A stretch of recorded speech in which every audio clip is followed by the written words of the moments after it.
Hey pup, so I just want to say that that was a really awesome take, and I'm glad to hear that you enjoyed learning it. And no worries, camera always makes like all of us nervous. It takes me like 3 takes until like those nerves subside.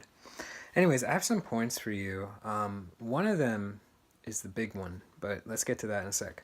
A couple minor things first. So I think some of the fingering choices were making it harder than it had to be. So, for example, in that second section, after you get through these first couple chords and you get to this one, I see you're still doing with the bar and you're using that middle finger ba ba da da da da instead of kind of using that pinky. And if you use that pinky, you can keep that ring finger on this melody note for this major chord, and it just helps sustain the harmony of that chord better. So I think you're going to get a cleaner sound if you use this fingering.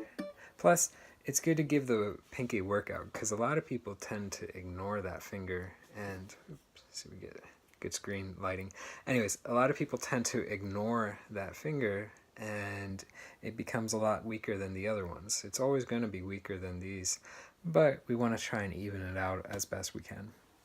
So that's first tip. Now the big thing is what I heard too with another member. I gave advice to Kay. So if you go back and look for the video where it said advice for Kay, when she plays and when you play, I hear a lot of like concentration in the playing. So let me demonstrate.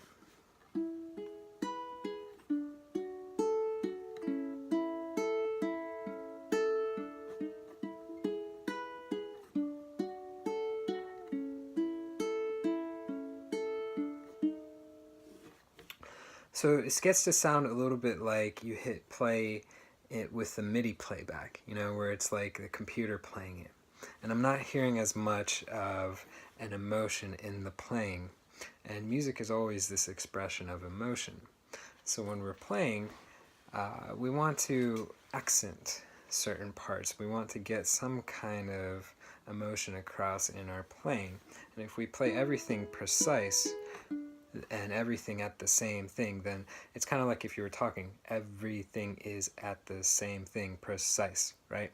But that's not how I'm talking to you. I'm talking maybe at this level, and then I get to something else to explain something else. So I want to see some dynamic build up in your playing. So that's what I would work on. So some stuff you can do, you just take that same first phrase, and maybe you can play this lighter than the phrase that comes after it.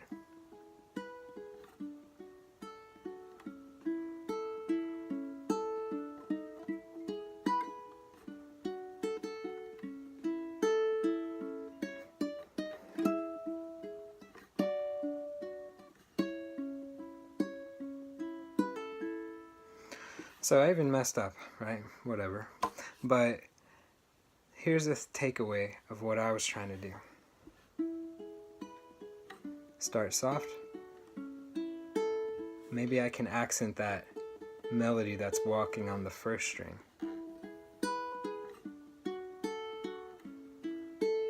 So I'm playing it louder than the other ones. Da da ba da ba da ba da ba da da ba ba ba da da. You can hear da da da da da da da, right? And then get back. So you're already starting to hear da da ba da ba ba ba da ba ba ba da bum ba ba ba da da da da, and then it takes it back down, right? And just doing that already creates a big contrast in the dynamic. And then when you get to this next section,